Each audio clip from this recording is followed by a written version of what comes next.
Good morning, কেমন আছো তোমরা সবাই? আশা করছি সবাই খুব ভালো আছো। ওয়েলকাম টু আওয়ার চ্যানেল ঘরকন্যার ব্লগ। জানি অনেক দিন কোনো ব্লগ দিতে পারিনি, তো আজকে একটা নতুন ব্লগ নিয়ে চলে এসেছি। তো দেখতেই পাচ্ছ রথে কলকা করা হচ্ছে, আমি আর সম্পূর্ণ মিলে করছি, আমার বান্ধবী। তো সামনেই রথযাত্রা, তো যতদিনে ভিডিওটা পোস্ট হবে জানি রথ শেষ হয়ে যাবে, উল্টো রথের আগেই হয়তো পোস্ট হয়ে যাবে। তো যাই হোক, তো হুট করেই প্ল্যান হয়েছিল রথে কলকা করার বিষয়টা। তো আগের দিন বসে কলকা করেছি আমরা দুজন মিলে। তারপরে পরের দিন রথ সাজানোর কোনো ভিডিও তোলা হয়নি, কারণ আমার বর সাজাচ্ছিল আর আমি রান্নাঘরে বিজি ছিলাম। রথের দিন যেহেতু সাজানো হয়েছে, তাড়াতাড়ি করে সাজিয়েছে, এর জন্য কোনো ভিডিও নেওয়া হয়নি। আর আমি এদিকে স্নান টান করে, মানে রান্না বান্না সব করে স্নান টান করে গপুকে একটু সাজিয়ে দিচ্ছি, যেহেতু ও বেরোবে রথ নিয়ে। আর আমার না এটা লাইফের প্রথম রথ, মানে বিয়ের পরে তো প্রথম রথই। আর ছোটোবেলায় অনেকে আছে না, বাচ্চারা রথ টথ নিয়ে বেরোয়, তা আমি কখনো বেরোইনি আমার যতদূর মনে হয়। মাকে জিজ্ঞেস করলাম, মাও তাই বললো। তো তারপরে গপুকে সাজিয়ে টাজিয়ে নিলাম, দিয়ে আমি চলে গেছিলাম রেডি হতে। আর আমি যতক্ষণ রেডি হচ্ছিলাম ততক্ষণ না সম্পূর্ণ ফল কেটে দিচ্ছিল।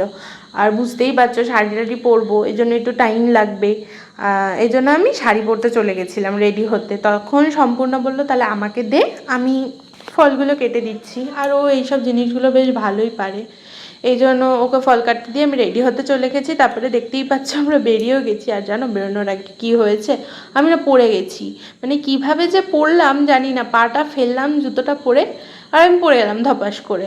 গপু হাতে ছিল, এবার ওকেও ব্যালেন্স করতে হয়েছে। আমার একটা সাইড না পুরো ব্যথা, মানে কি বলবো, ভালো জোরেই লেগেছে। তো যাই হোক, গপু পড়েনি, এটাই অনেক। গপুর মাথা থেকে চুল পাগড়ি সব পড়ে গেছিলো, খুলে গেছিলো। তারপরে উঠে ওকে আবার পড়ালাম, তো তারপরেও দেখলাম পড়ে গেল। তো দেখতে পাচ্ছ ওর মাথায় চুল পাগড়ি কিছুই নেই। তো আমি বাড়িতে রেখে আসলাম, তো বুঝলাম ও পড়বে না, তো রেখে আসলাম। সম্পূর্ণকে বললাম তুই ঘরে রেখে দে, ও পড়বে না। তো সারাটা রাস্তাও না ওকে ওরকম হাতে করে নিয়েই ঘুরেছি। কত লোকজন হয়েছে দেখতেই পাচ্ছ, আমি শুনলাম আগেও, মানে প্রায় অনেক বছরেরই রথ হয়, 2011 না 12 সাল থেকে হয়, আমার ঠিক মনে পড়ছে না। তো প্রচুর লোকজন হয়। তো আজকে তো তাও নাকি কম লোক আছে, আগের বছরগুলোতে নাকি আরও লোক হতো। তো যাই হোক, দিয়ে বাড়ির সবাই মিলেও বেরিয়েছে, আমার বান্ধবীরা এসেছিল। তো উল্টো রথেও আরেকটা ভিডিও আসবে, সেটা অন্যরকম হবে।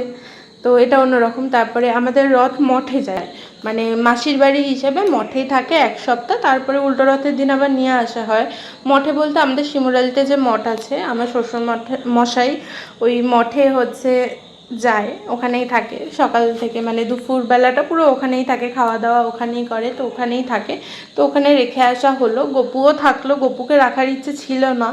তো যাই হোক, ও থেকে গেল ওখানে গিয়ে। সুপ্রিয়াদি বলে একজন আছে, উনি বললেন যে রেখে দে ওকে, এসছে যখন মঠে সেবানিক এক সপ্তাহ, তো ঠিক আছে রেখে আসলাম।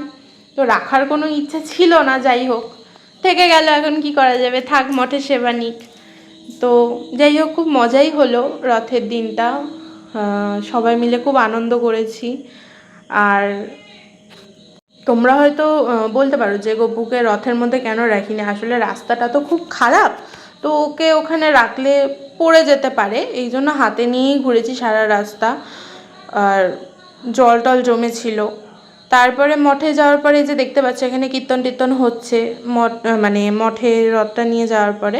তারপরে তো ওখানে সবাই মিলে যাই হোক কিছুক্ষণ সময় কাটালাম, জিলাপি টিলাপি খেলাম, দিয়ে ওখান থেকে আমরা বেরিয়ে আসলাম, মেলায় গেছিলাম। তো আর কোনো ভিডিও নেওয়া হয়নি, তো এখানেই শেষ করছি। পরের ভিডিওর জন্য সবাই অপেক্ষা করো।